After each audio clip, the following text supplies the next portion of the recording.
तो दोस्तों आज हो गया है 16 मई 2020 शनिवार का दिन। बात करेंगे आज के मुख्य समाचार, बड़ी खबरें और केवल काम की खबरें। किसान भाइयों के लिए बड़ी खुशखबर आ रही है, साथ ही सरकार की ओर से नए नियम, लॉकडाउन 4 को लेकर सरकार की ओर से महत्वपूर्ण अपडेट निकल कर आ रहा है। इसके अलावा हम बात करेंगे चक्रवाती तूफान को लेकर अलर्ट जारी किया गया है, चेतावनी दी गई है। देश में 8 राज्यों में अलर्ट जारी किया गया है। साथ ही अलग अलग राज्यों से आई हुई बेहद ही महत्वपूर्ण और काम की जानकारियों का अपडेट है। एक एक खबर सेलेक्ट करके लाई गई है, तो पूरा वीडियो ध्यान से आखिर तक जरूर देखते रहिएगा। वीडियो की शुरुआत करेंगे आपके एक प्यार भरे से लाइक और शेयर के बटन के साथ, क्योंकि दोस्तों आप लोगों के लाइक और शेयर की वजह से ही इस वीडियो पर व्यूज आ पाते हैं और ऐसी ही काम की खबरें आप मोबाइल पर हमेशा देखते रहते हैं। तो एक लाइक और शेयर का बटन जरूर दबाइएगा। बिना टाइम विलंब किए चलते हैं दोस्तों आज की पहली बड़ी खबर की ओर। हर साल 16 मई को राष्ट्रीय डेंगू दिवस के रूप में मनाया जाता है। जी हाँ दोस्तों, इस साल वायरस के कारण इस दिवस पर किसी भी प्रकार की जागरूकता रैली और सभा का आयोजन तो नहीं किया जाएगा, इसलिए राष्ट्रीय डेंगू दिवस पर आम जागरूकता बढ़ाने के लिए सोशल मीडिया का सहारा लिया जा सकता है। बरसात शुरू होते ही मच्छर जनित रोगों जैसे डेंगू और चिकनगुनिया का खतरा बढ़ जाता है। मच्छरों से फैलने वाले इन दोनों रोगों पर प्रभावी नियंत्रण के लिए सतर्कता बहुत जरूरी है। मच्छरों से हमें सावधान रहना चाहिए। डेंगू और चिकनगुनिया की बीमारी संक्रमित एडिस मच्छर के काटने से होती है और ये मच्छर सामान्यतया दिन में काटता है और ये स्थिर पानी में पनपता है। डेंगू का असर शरीर में 3 से 9 दिनों तक रहता है और इससे हमारे शरीर में अत्यधिक कमजोरी आ जाती है और शरीर में प्लेटलेट्स लगातार गिरने लगता है। चिकनगुनिया का असर शरीर में 3 महीने तक होता है। डेंगू और चिकनगुनिया के जो लक्षण होते हैं दोस्तों एक जैसे ही होते हैं। तेज बुखार, बदन, सर एवं जोड़ों में दर्द, जी मचलाना, उल्टी होना, ये इसके कुछ सामान्य लक्षण हैं। तो दोस्तों इन बीमारियों से हमें बचने के लिए थोड़ी सतर्कता जरूरी है, जैसे घर में साफ सफाई का ध्यान रखना चाहिए। कूलर और गमलों के पानी को रोज बदलना चाहिए। सोते समय मच्छरदानी का उपयोग करें। मच्छर भगाने वाली क्रीम का इस्तेमाल दिन में करें। आसपास गंदगी जमा ना होने दें। कीटनाशक का प्रयोग करें। जमा हुआ पानी में केरोसिन डालें और अगर आपको डेंगू के लक्षण मिलते हैं तो तुरंत ही अपने नजदीकी स्वास्थ्य केंद्र में संपर्क करें। दोस्तों हेल्थ इज वेल्थ, यानी स्वास्थ्य ही हमारा धन है। जी हाँ दोस्तों, अगर आप भी हमारी बात से सहमत हैं तो इस वीडियो पर एक लाइक जरूर करना, क्योंकि स्वास्थ्य से बढ़कर कुछ भी नहीं है। स्वास्थ्य ही अगर ठीक नहीं रहा तो फिर हम कुछ भी काम नहीं कर पाएंगे। बात करते हैं अगली बड़ी खबर की मौसम की जानकारी को लेकर। वेदर न्यूज टुडे यानी संपूर्ण भारत का 16 मई 2020 का मौसम पूर्वानुमान कैसा रहेगा, आइए जान लेते हैं। अगले 24 घंटों के दौरान अंडमान निकोबार द्वीप समूह और लक्षद्वीप पर मध्यम से भारी बारिश होने की संभावना है। केरल, तटीय कर्नाटक, असम, मेघालय और अरुणाचल प्रदेश में हल्की से मध्यम बारिश और 1-2 स्थानों पर भारी बरसात भी हो सकती है। पूर्वोत्तर भारत के शेष हिस्सों, उप हिमालय, पश्चिम बंगाल, सिक्किम, जम्मू कश्मीर, मुजफ्फराबाद और गिलगित बाल्टिस्तान में हल्की से मध्यम बारिश हो सकती है। दक्षिणी छत्तीसगढ़, तेलंगाना और दक्षिणी मध्य महाराष्ट्र के कुछ हिस्सों में हल्की से मध्यम बारिश हो सकती है। पूर्वी मध्य प्रदेश, मराठवाड़ा, आंतरिक कर्नाटक और तटीय आंध्र प्रदेश में 1-2 स्थानों पर हल्की बरसात के समाचार है। साथ ही दोस्तों चक्रवाती तूफान को लेकर अपडेट जानकारी में आप देख सकते हैं, अगले 24 घंटे में भीषण रूप ले सकता है साइक्लोन अम्पन। 8 राज्यों में भारी बारिश का अलर्ट जारी किया गया है। साल 2020 का पहला चक्रवाती तूफान अम्पन अगले 24 घंटे में सक्रिय हो सकता है और आशंका है कि लैंडफॉल से पहले ये अति भीषण चक्रवात में तब्दील हो जाएगा। भारतीय मौसम विज्ञान विभाग ने 16 मई की शाम तक बंगाल की खाड़ी में चक्रवाती तूफान अम्पन के टकराने की आशंका जताई है और मौसम विभाग ने देश के 8 राज्यों में भारी बारिश को लेकर अलर्ट जारी किया है। स्काईमेट के मुताबिक पूर्वी तटों पर तमिलनाडु और पांडिचेरी से लेकर आंध्र प्रदेश, उड़ीसा, पश्चिम बंगाल, त्रिपुरा, मिजोरम और मणिपुर जैसे तटीय क्षेत्रों को अलर्ट किया गया है। अंडमान और निकोबार द्वीप समूह में तूफानी हवाओं के साथ ही पहले से ही भारी बारिश हो रही है। मौसम विभाग ने मछुआरों को बंगाल के खाड़ी के दक्षिण और समुद्र के दक्षिण में नहीं जाने की सलाह दी है। साथ ही अपडेट में आप देख सकते हैं उड़ीसा में तूफान के संभावित खतरे से निपटने की तैयारियों के तहत शुक्रवार को 12 तटीय जिलों में चेतावनी जारी की गई। कलेक्टरों से लोगों के लिए वैकल्पिक आश्रय गृहों की व्यवस्था करने को कहा गया है। अधिकारियों ने इस तरह की जानकारी दी है। तूफान उत्तर उड़ीसा, दक्षिणी बंगाल और बांग्लादेश से भी टकरा सकता है। अच्छा, बात करेंगे दोस्तों अगले बड़ी खबर की। वायरस को लेकर देश और दुनिया में क्या अपडेट और जानकारी चल रही है, आइए जान लेते हैं। सबसे पहले भारत की बात करेंगे। भारत में इस वायरस से संक्रमित लोगों की संख्या 84,712 हो गई है। इसके अलावा इस बीमारी से हमारे देश में अब तक 27,920 मरीज ठीक हो चुके हैं। वायरस को लेकर दुनिया भर में अपडेट की जानकारी हम देख सकते हैं। दुनिया में अब तक 45,43,250 लोग संक्रमित हो चुके हैं। 17,13,215 लोग ठीक हो चुके हैं। साथ ही 3,03,707 लोगों की जान जा चुकी है। अगली बड़ी खबर आ रही है। स्लोवेनिया खुद को वायरस मुक्त घोषित करने वाला पहला यूरोपीय देश बन गया है। यूरोपीय देश स्लोवेनिया ने 15 मई शुक्रवार को अपने बॉर्डर खोल दिए हैं। स्लोवेनिया ने खुद को वायरस महामारी मुक्त घोषित कर दिया है। वहीं दोस्तों अगले बड़ी खबर में देख सकते हैं दिल्ली को लेकर। दिल्ली में एक बार फिर से भूकंप के झटके महसूस किए गए। दिल्ली एनसीआर में शुक्रवार यानी 15 मई को सुबह करीब 11:30 बजे के लगभग भूकंप के झटके महसूस किए गए। रिक्टर स्केल पर इसकी तीव्रता जो है वो 2.2 मापी गई। इससे पहले 10 मई को भी यहाँ पर भूकंप आया था और 10 मई से पहले 12 और 13 अप्रैल को भी भूकंप के झटके महसूस किए गए थे। है। दिल्ली को लेकर ये अपडेट आप लोगों ने देखा। वहीं दोस्तों अगली बड़ी खबर, बिहार सरकार की केंद्र से अपील है, मई के अंत तक बढ़ाया जाए राष्ट्रव्यापी लॉकडाउन। बिहार सरकार ने केंद्र से राष्ट्रव्यापी लॉकडाउन मई के अंत तक बढ़ाने की अपील की है। साथ ही श्रमिक विशेष ट्रेनें और सामान्य यात्री विमान सेवाओं के अलावा इस दौरान सभी रेल और हवाई सेवाओं को निलंबित रखने की अपील की गई है। देश में तीसरे चरण का लॉकडाउन 17 मई को समाप्त हो रहा है और 17 मई के बाद 2 हफ्ते और बड़े लॉकडाउन। इसको लेकर असम सरकार ने भी केंद्र सरकार को चिट्ठी लिखी है। असम के मुख्यमंत्री सर्बानंद सोनोवाल ने कहा है कि हमने अपनी लिखित सिफारिश भेजी है, हम चाहते हैं कि लॉकडाउन जारी रहे, हमारी एक सलाह है। अच्छा, अगली बड़ी खबर, गृह मंत्रालय ने राज्यों से कहा है प्रवासी मजदूरों को खाना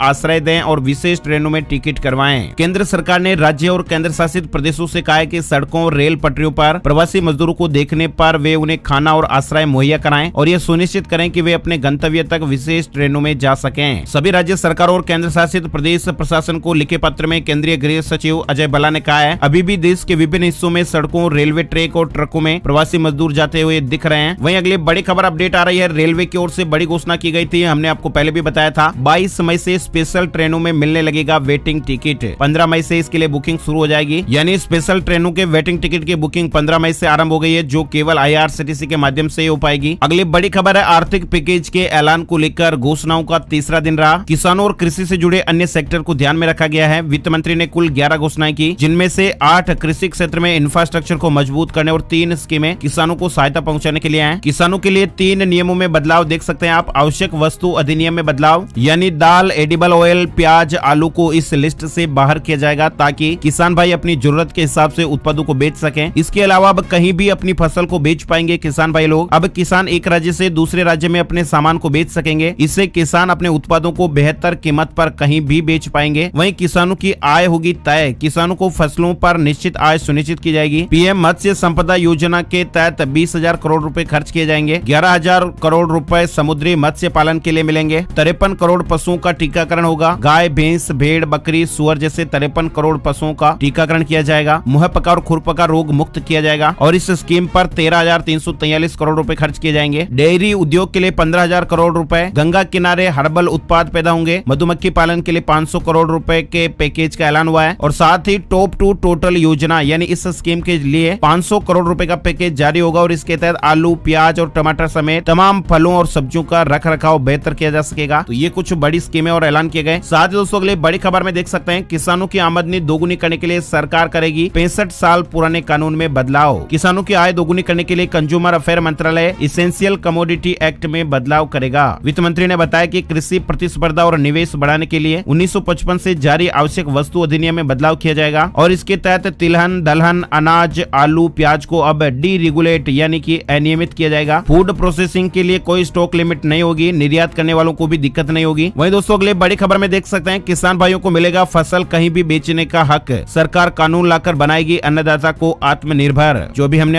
जानकारी आपको बताई थी, सरकार एक केंद्रीय कानून लाएगी जहां किसानों के पास ये अधिकार और आजादी होगी कि वे अपनी फसल किसे और किस दाम पर बेचें। फिलहाल किसान को अपनी फसल बाजार में केवल लाइसेंस धारक APMC को ही बेचना पड़ता है। एक केंद्रीय कानून के तहत उन्हें किसी भी राज्य में अपना उत्पाद ले जाकर बेचने की छूट होगी। इस तरह का कानून बनाया जाएगा। वहीं दोस्तों अगले बड़ी खबर, लॉकडाउन 4 को लेकर सोमवार से लॉकडाउन 4 का एक और दौर शुरू होने जा रहा है। लॉकडाउन 3 के बाद फिर लॉकडाउन 4 लागू हो जाएगा और इसको लेकर सरकार बहुत ही जल्द नए नियम भी लाने वाली है। जैसा कि हमारे देश के प्राइम मिनिस्टर ऑफ इंडिया माननीय नरेंद्र मोदी जी ने देश के नाम संबोधन में कहा था। अगले बड़ी खबर आ रही है दोस्तों, पतंजलि को लेकर मेड इन इंडिया उत्पादों की बिक्री के लिए अपना ई-कॉमर्स प्लेटफॉर्म लाने जा रही है। रामदेव जी की पतंजलि होम डिलीवरी होगी फ्री में। योग गुरु बाबा रामदेव की कंपनी पतंजलि आयुर्वेद अपना ई-कॉमर्स प्लेटफॉर्म लाने जा रही है और ये प्लेटफॉर्म खास तौर पर मेड इन इंडिया उत्पाद और स्वदेशी समाधान उपलब्ध कराने के उद्देश्य से लॉन्च किया जा रहा है। ईटी की रिपोर्ट के मुताबिक इस प्लेटफॉर्म को ऑर्डर मी नाम दिया गया है। होम डिलीवरी के लिए कोई चार्ज नहीं देना होगा, यानी ये पूरी तरह से फ्री सुविधा होगी। खबर आ रही है कि 10 से 15 दिनों में ये पोर्टल शुरू हो जाएगा। बड़ी खबर आ रही है, वरिष्ठ नागरिकों का साथी बना पेटीएम पेमेंट बैंक। बुजुर्गों के लिए लॉन्च हुई ये नई सुविधा। वरिष्ठ नागरिक ATM से कैश निकालने के लिए नहीं जा पा रहे हैं लॉकडाउन की वजह से। इन मुश्किलों को ध्यान में रखते हुए पेटीएम पेमेंट बैंक ने एक नई सेवा लॉन्च की है, जिसके तहत वरिष्ठ नागरिकों और दिव्यांगों की नकदी संबंधी समस्या का निदान मिल जाएगा। पेटीएम पेमेंट बैंक के CEO और MD सतीश कुमार गुप्ता ने कहा कि डिजिटल बैंकिंग को बढ़ावा दिया जा रहा है और इसी क्रम में कैश एट होम सेवा शुरू की गई है और ये सेवा उन लोगों के लिए शुरू की गई है जो बीमारी या फिर बढ़ती उम्र की वजह से ATM या फिर बैंक नहीं जा सकते हैं। तो अगर कैश एट होम सर्विस का उपयोग करना चाहते हैं तो वरिष्ठ नागरिकों के पास में पेटीएम पेमेंट बैंक बैंक का बचत खाता होना चाहिए। बैंक के मोबाइल ऐप पर जाकर उनको जितना पैसा चाहिए वो एंटर करेंगे। इसके बाद फिर आवेदन को सबमिट करेंगे और इसके बाद बैंक का एग्जीक्यूटिव उनके रजिस्टर्ड पते पर 2 दिन के अंदर कैश डिलीवर कर देगा। इस सेवा में वरिष्ठ नागरिक कम से कम 1000 रुपए और अधिकतम 5000 रुपए तक प्राप्त कर सकते हैं। साथ ही अगले बड़ी खबर देख सकते हैं, सुप्रीम कोर्ट 18 मई से लेकर 19 जून तक वीडियो कॉन्फ्रेंसिंग के जरिए सुनवाई करेगा। सुप्रीम कोर्ट इस बार गर्मियों की छुट्टियों में भी काम करेगा और इस दौरान सुनवाई करने के लिए 5 बेंच बनाई गई है। वहीं अगले बड़ी खबर हिमाचल प्रदेश को लेकर आई है। हिमाचल के ट्रांसपोर्टरों के लिए बड़ी राहत है, 4 महीने का टैक्स माफ किया गया है। हिमाचल सरकार ने प्रदेश के ट्रांसपोर्टरों को बड़ी राहत देते हुए 4 माह का टैक्स माफ कर दिया है। सरकार ने सार्वजनिक सेवाएं वाहनों, मालवाहक वाहनों, शिक्षण संस्थानों की बसों, निजी सेवा वाहनों को टोकन टैक्स और स्पेशल रोड टैक्स में छूट दी है। ये छूट 1 अप्रैल से 31 जुलाई 2020 तक दी गई है। इसके अलावा जिन ट्रांसपोर्टरों ने मार्च महीने में टैक्स जमा नहीं करवाया वे अगस्त महीने में टैक्स जमा करवा पाएंगे। बड़ी खबर आ रही है केंद्रीय कर्मचारियों के लिए बड़ी खबर, प्रमोशन को लेकर सरकार ने की स्थिति स्पष्ट। देशव्यापी लॉकडाउन समाप्त होने के बाद कर्मचारियों के प्रमोशन की प्रक्रिया आरंभ कर दी जाएगी। कर्मचारियों के लिए राहत की खबर है। वहीं बड़ी खबर दोस्तों, किसान क्रेडिट कार्ड बनवाना बिल्कुल आसान है। जी हाँ, किसान क्रेडिट कार्ड स्कीम में कैसे आप आवेदन कर सकते हैं, क्या क्या कागजात जरूरी हैं, अगर आपको लोन नहीं मिल पा रहा है तो आप कैसे शिकायत भी कर सकते हैं। केंद्र सरकार चाहती है कि साहूकारों के चंगुल से किसानों को बचाने के लिए सभी किसान भाइयों का कार्ड बने ताकि उन्हें सिर्फ 4% के रेट पर खेती किसानी के लिए 3 लाख रुपए तक का लोन मिल सके। किसान क्रेडिट कार्ड बनवाने के इच्छुक किसान नजदीकी बैंक जाकर केसीसी के लिए एप्लीकेशन दे सकते हैं। केसीसी बनवाने के लिए पहचान पत्र, निवास प्रमाण पत्र, आधार कार्ड, जमीन का रिकॉर्ड और फोटो देनी होती है। साथ ही हम आपको बता दें कि केंद्र सरकार ने किसान भाइयों की सुविधाओं को ध्यान में रखते हुए किसान भाइयों को कोई परेशानी नहीं हो लोन लेने के लिए, इसके लिए बैंकों को सख्त निर्देश जारी किए गए हैं। वहीं दोस्तों अगले बड़ी खबर देख सकते हैं, इलाहाबाद हाईकोर्ट का फैसला, मस्जिद में लाउड स्पीकर से अजान इस्लाम का हिस्सा नहीं। इलाहाबाद हाईकोर्ट ने अजान को लेकर एक बड़ा फैसला दिया है। कोर्ट ने कहा है कि अजान इस्लाम का अहम हिस्सा है लेकिन लाउड स्पीकर से अजान इस्लाम का हिस्सा नहीं है। इस तरह का अपडेट आप देख सकते हैं। वहीं दोस्तों अगले बड़ी खबर, परीक्षा की तारीख को लेकर दिल्ली यूनिवर्सिटी 1 जुलाई से आयोजित करेगी यूजी और पीजी कोर्सेज की परीक्षाएं। 31 मई तक परीक्षा फॉर्म भरें। दिल्ली यूनिवर्सिटी यानी डीयू ने यूजी और पीजी कोर्सेज की परीक्षाओं का शेड्यूल जारी कर दिया है। वहीं अगले बड़ी खबर आ रही है, फैक्ट चेक में आप जानकारी देख सकते हैं। 30 साल काम कर चुके श्रमिकों को 1,20,000 रुपए देने के मैसेज के बारे में जानकारी है। आपको बता दें इस तरह का जो मैसेज है वो झूठा है और साथ ही आपको अगर व्हाट्सएप पर, फेसबुक पर इस तरह का कोई मैसेज मिलता है उसमें किसी भी तरह का लिंक दिया हुआ है तो वो लिंक भी फर्जी है। आपकी जानकारियां चुराई जा सकती है, साथ ही आपके बैंक खाते से पैसे भी चुराए जा सकते हैं, तो ऐसे में सावधान रहिएगा। और हाँ दोस्तों, सरकार ने इस तरह की कोई भी स्कीम जारी नहीं की है, ये एक तरह का फर्जी विज्ञापन है। इस तरह का मैसेज आपको भी मिल सकता है। अच्छा, अगली बड़ी खबर, बिहार को लेकर प्रवासी श्रमिकों के सीधे ही बैंक खाते में 1,000 रुपए डालेगी नीतीश सरकार। लॉकडाउन के बाद देश के दूसरे राज्यों से बिहार आ रहे प्रवासी श्रमिकों को मिलने वाले कम से कम 1,000 रुपए बैंक खाते में मिलेंगे। साथ ही अगली बड़ी खबर, हरियाणा में आम लोगों को राहत मिली है। राज्य के भीतर चुनिंदा मार्गों पर बसों का परिचालन शुरू कर दिया गया है। शुक्रवार को कुछ मार्गों पर हरियाणा सड़क परिवहन की बसों का परिचालन हुआ। शारीरिक दूरी का पालन किया जा रहा है। एक बस में 30 से ज्यादा यात्रियों को नहीं बिठाया जा रहा है। बस सेवा चुनिंदा मार्गों पर शुक्रवार सुबह से शुरू की गई है। शुरुआत में 10 बसें जो है वो डिपो अंबाला, भिवानी, हिसार, कैथल, करनाल, नारनौल, पंचकुला, रेवाड़ी, रोहतक और सिरसा से 29 मार्गों पर चलेंगी। हरियाणा रोडवेज बसों से यात्रा करने वाले यात्रियों के लिए मास्क पहनना और टिकट को ऑनलाइन बुक करना अनिवार्य है। वहीं बड़ी खबर है, मई महीने में होंडा ने बेचे 21,000 टू व्हीलर, 2.5 लाख वाहनों की हुई service. Honda motorcycle and scooter India private limited ने साझा किया है कि जब से उसने अपने नेटवर्क आउटलेट्स को फिर से शुरू किया है तब से लेकर अब तक होंडा ने 21,000 यूनिट्स की खुदरा बिक्री की है। वहीं दोस्तों अगले बड़ी खबर आ रही है, रियलमी टीवी और रियलमी वॉच की 25 मई को होगी लॉन्चिंग। कंपनी ने इसका ऐलान किया है। रियलमी ने खुलासा किया है कि 25 मई को भारत में रियलमी टीवी और रियलमी वॉच दस्तक देने वाले हैं। आगे बढ़ते दोस्तों अगले बड़ी खबर आ रही है, झारखंड को लेकर महिलाओं को 1 रुपए में 50 लाख तक की संपत्ति के निबंधन की छूट समाप्त हो गई है। झारखंड राज्य सरकार ने महिलाओं को 50 लाख रुपए तक की संपत्ति का 1 रुपए में निबंधन कराए जाने संबंधी जो छूट दी गई थी, मुद्रांक शुल्क को वापस ले लिया है। अगले बड़ी खबर आ रही है, नीट 2020 को लेकर फॉर्म में करेक्शन का एक और मौका दिया गया है। नेशनल टेस्टिंग एजेंसी यानी एनटीए ने नीट यूजी के ऑनलाइन आवेदन फॉर्म में करेक्शन का मौका दिया है। एनटीए ने फॉर्म में सुधार करने और सेंटरों को बदलने के लिए आखिरी तारीख को फिर से बढ़ा दिया है। उम्मीदवार 31 मई 2020 तक बदलाव कर सकते हैं। वहीं दोस्तों अगली बड़ी खबर, एयरटेल ने अपने प्लान में किया बदलाव, अब केवल 98 रुपए में 12 GB डेटा मिलेगा। एयरटेल ने अपने यूजर्स के लिए अपने एक एड ऑन प्लान को रिवाइज किया है। वैसे कंपनी का पुराना प्लान है लेकिन कंपनी ने इसमें बदलाव किया है। पहले 6 GB डेटा मिल रहा था, उसे बढ़ाकर 12 GB डेटा कर दिया गया है। वही दोस्तों बड़ी खबर आ रही है, उत्तर प्रदेश में विभिन्न राज्यों से अब तक 13.5 लाख प्रवासी कामगार पहुंच गए हैं। राज्य सरकार ने शुक्रवार को इस तरह की जानकारी दी है। 13.5 लाख प्रवासी श्रमिक एवं कामगार ट्रेन, बस और अन्य वाहनों के जरिए उत्तर प्रदेश लौट चुके हैं। वही दोस्तों अगले बड़ी खबर, गुजरात में 1 लाख के ऋण के लिए 21 तारीख से आवेदन कर सकेंगे। 9,000 से ज्यादा स्थलों से ऋण मिलेगा। वायरस संक्रमण के मद्देनजर लॉकडाउन की स्थिति में मुख्यमंत्री विजय रूपाणी की ओर से छोटे व्यापारियों, व्यवसायियों, निजी कारीगरों, श्रमिक वर्ग को व्यवसाय रोजगार को फिर से पटरी पर लाने के उद्देश्य से आत्मनिर्भर गुजरात सहायता योजना की घोषणा की गई है और इसके तहत 1 लाख रुपए का ऋण दिया जाएगा। 2% के वार्षिक ब्याज को लेकर दिए जाने वाले इस ऋण के लिए 21 मई से आवेदन किए जा सकेंगे। लास्ट डेट 31 अगस्त रहेगी और इसके जो आवेदन है वो राज्य भर में करीब 1000 जिला सहकारी बैंक की शाखाओं, 1400 शहरी सहकारी बैंक और 7000 से ज्यादा क्रेडिट सोसाइटी सहित 9000 स्थलों से प्राप्त हो पाएंगे। 10 लाख लोगों को 3 वर्ष के लिए लोन मिलेगा, ऋण मिलेगा और ये ऋण किसी भी गारंटी के बिना दिया जाएगा। इनमें धोबी, नाई, प्लम्बर, इलेक्ट्रीशियन, छोटे दुकानदार, रेडी वालों, रिक्शा चालकों जैसे लोगों को भी ये ऋण दिया जाएगा। तो ये अच्छी स्कीम है, इन लोगों को फायदा मिलेगा। गुजरात को लेकर ये अपडेट खबर थी, इसलिए हमने आपको विस्तार से बताई। अच्छा, अगली बड़ी खबर दोस्तों, भारतीय मैसेजिंग सर्विस कंपनी ने जीती $1 लाख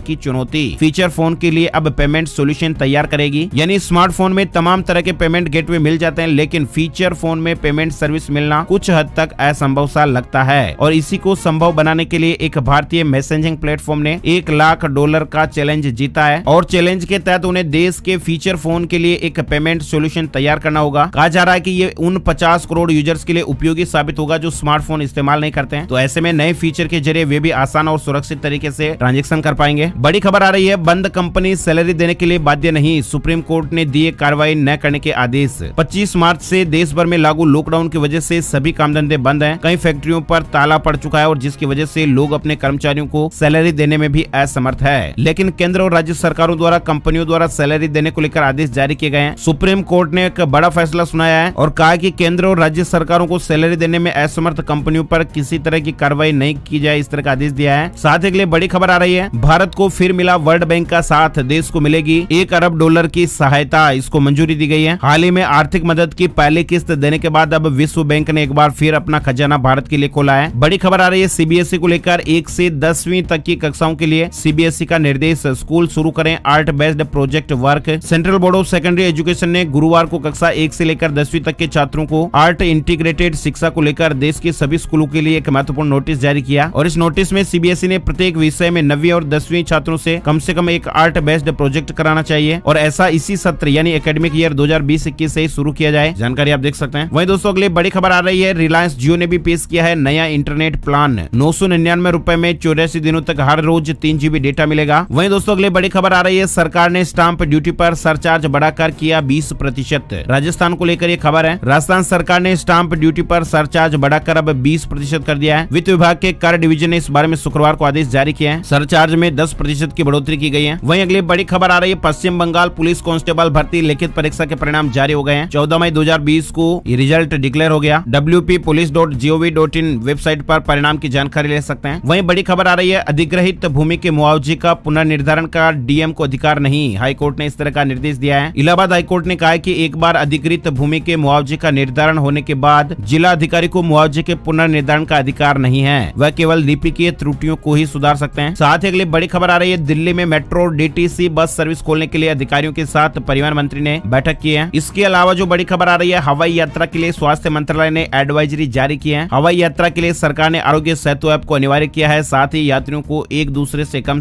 1 मीटर की दूरी रखनी होगी। हवाई यात्रा के दोबारा शुरू होने से पहले ही स्वास्थ्य मंत्रालय ने यात्रियों के लिए एडवाइजरी जारी की है। सफाई, फिजिकल डिस्टेंसिंग समेत कई तरह के खास प्रोटोकॉल का जिक्र किया गया है। वही दोस्तों इलाहाबाद हाईकोर्ट ने महत्वपूर्ण आदेश दिया है। लॉकडाउन में प्रदेश की सीमा में घुसने वाले हर व्यक्ति की सूची तैयार करने के निर्देश हैं। कोर्ट ने कहा कि जो लोग हाईवे से अपने प्राइवेट साधन या पैदल प्रदेश में आए हैं, उनका पता लगाकर निगरानी सूची में शामिल किए जाएं। कोर्ट ने कहा कि लॉकडाउन के दौरान प्रदेश की सीमा में प्रवेश करने वाले हर व्यक्ति की सूची तैयार की जाए। वहीं दोस्तों अगले बड़ी खबर निकल कर आ रही है, 10वीं और 12वीं बोर्ड परीक्षा यानी महाराष्ट्र में जो बोर्ड एग्जाम है उनके रिजल्ट 10 जून तक संभव है। इस तरह की खबरें आ रही है, मीडिया रिपोर्ट्स में ऐसी जानकारियां बताई जा रही है। वहीं दोस्तों अगले बड़ी खबर है, gold price today, silver price today update को लेकर 15 मई को सोने चांदी के क्या रेट रहे हैं, जानकारी में आप देख सकते हैं। सोना 47,067 रुपए प्रति 10 ग्राम पर और चांदी 45,035 रुपए प्रति किलोग्राम के भाव पर रही। India Boolean and jewellers association की वेबसाइट पर इस तरह की जानकारी और अपडेट आपको मिल जाएंगे। तो दोस्तों आज के वीडियो में फिलहाल बस इतनी ही खबरें, उम्मीद आपको अच्छी लगी होगी। इस वीडियो को लाइक और शेयर जरूर कर दे और हाँ, पहली बार अगर आप लोग इस वीडियो को देख रहे हैं तो वीडियो के नीचे लाल बटन है सब्सक्राइब वाला, उसे दबा दें ताकि आपके मोबाइल पर हर रोज आपको ये वीडियो दिखाई देता रहेगा। आपका बहुत बहुत धन्यवाद। जय हिंद, जय भारत, वंदे मातरम।